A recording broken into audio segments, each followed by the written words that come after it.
O que se passa é o seguinte, nós temos uma estrutura, nós não conseguimos dizer os números com precisão neste momento, mas nós achamos, e neste livro A Segurança Social é Sustentável, que tem como subtítulo Trabalho, Estado e Segurança Social, porque de facto ele é um retrato do país a partir do trabalho, e só uma parte são os estudos da Segurança Social, o resto são os estudos sobre o trabalho. Nós achamos que há uma parte substancial do país que aparece como pequenos empresários que não são, são trabalhadores. Portanto, é o típico caso das empresas da eletricidade, telecomunicações, da Auto Europa, de outras empresas que foram permanentemente chamando os seus trabalhadores, despedindo-os, muitos para a reforma antecipada, e convidado muitos dos que ficaram a criar a sua própria empresa. O chamado empreendedorismo, que agora se chama empreendedorismo. Bom, e o que é que acontece? Para criar a sua própria empresa ficam com uma dívida ao banco. O capital nunca circula para essa pequena empresa, ou melhor, o capital circula para essa pequena empresa, mas não se acumula na pequena empresa, ele acumula-se na grande empresa. As pequenas empresas, as ditas pequenas empresas, são totalmente dependentes da grande e, portanto, quando a grande está parada, são as pequenas que aguentam todos os custos da paragem de produção. E aquilo que aparece como o lucro da pequena empresa, que é uma margem mínima, porque na verdade os pequenos empresários, estes pequenos empresários, aquilo que conseguem é pagar a sua segurança social, a do seu, às vezes tem um trabalhador, pagar os instrumentos ou os meios de trabalho, todos os custos associados ao trabalho e o salário. E o salário, o seu salário, o salário do seu trabalhador. E, portanto, do nosso ponto de vista, são trabalhadores, não são pequenos empresários. Claro que nós ainda temos alguma, que eu penso que com a lei das rendas e com quer com a lei das rendas, quer com o aumento do IVA, vão ser arrasados. Nós ainda temos alguns típicos pequenos empresários, ou seja, pessoas que tinham alguma independência. Portanto, é o típico restaurante familiar, a empresa familiar, ou a garagem, ou o cabeleireiro. São pessoas que mantinham alguma independência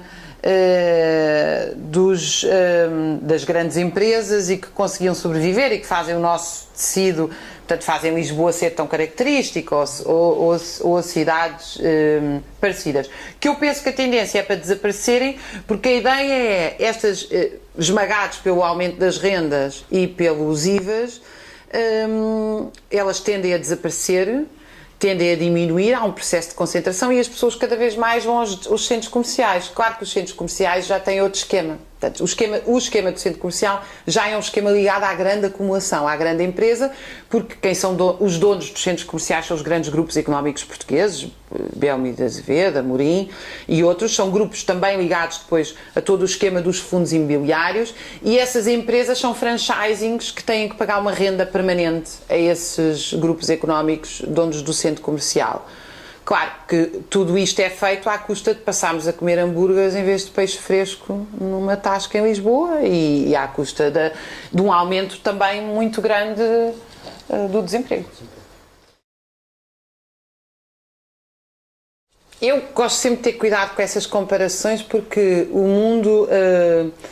ou seja, o argumento que nós estamos a regressar ao século XIX é um argumento político, mas não é um argumento muito rigoroso do ponto de vista histórico. Porquê?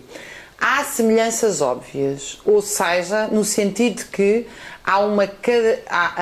paulatinamente põe-se fim ao direito ao trabalho conquistado no 25 de Abril. Essa é a grande característica do Pacto Social do pós-25 de Abril, é o direito ao trabalho. A pessoa tem direito a trabalhar, tem segurança no trabalho. E, de facto, isso nunca tinha existido até aí. Portanto, o que existia para a maioria da força de trabalho era aquilo que hoje se chama a precarização, que na altura não tinha este nome, nem eu creio que se deva talvez chamar este nome.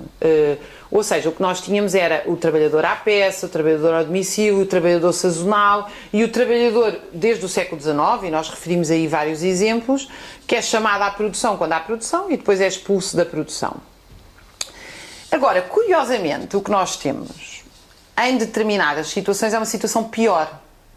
Ela só não é pior porque há um gigantesco processo de caridade que aguenta esta força de trabalho. Porquê é que ela é pior? Porque o número de proletários, no sentido clássico do termo, aumentou muito. Não só aumentou a população ativa, mas aumentou o peso relativo das pessoas que não têm nada para vender a não ser a sua força de trabalho física e psíquica. E isto não era assim, ou seja, isto é um processo sobretudo a partir dos anos 60, porque muitas destas pessoas ainda tinham uma ligação à terra, por exemplo, tinham uma ligação ao campo, não eram totalmente dependentes, não eram totalmente urbanizadas, portanto não estavam totalmente na cidade e não eram totalmente dependentes de vender a sua força de trabalho, de ter um trabalho.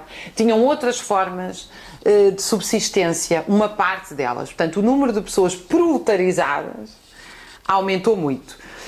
Claro que as pessoas às vezes não associam o conceito de um enfermeiro ou de um médico ou de um professor a um proletário, como eu estou aqui a usar este conceito que nós usamos. Portanto, alguém que não tem nada para vender a não ser a sua força de trabalho e depende disso para viver, é disso que, quando nós falamos do processo de proletarização,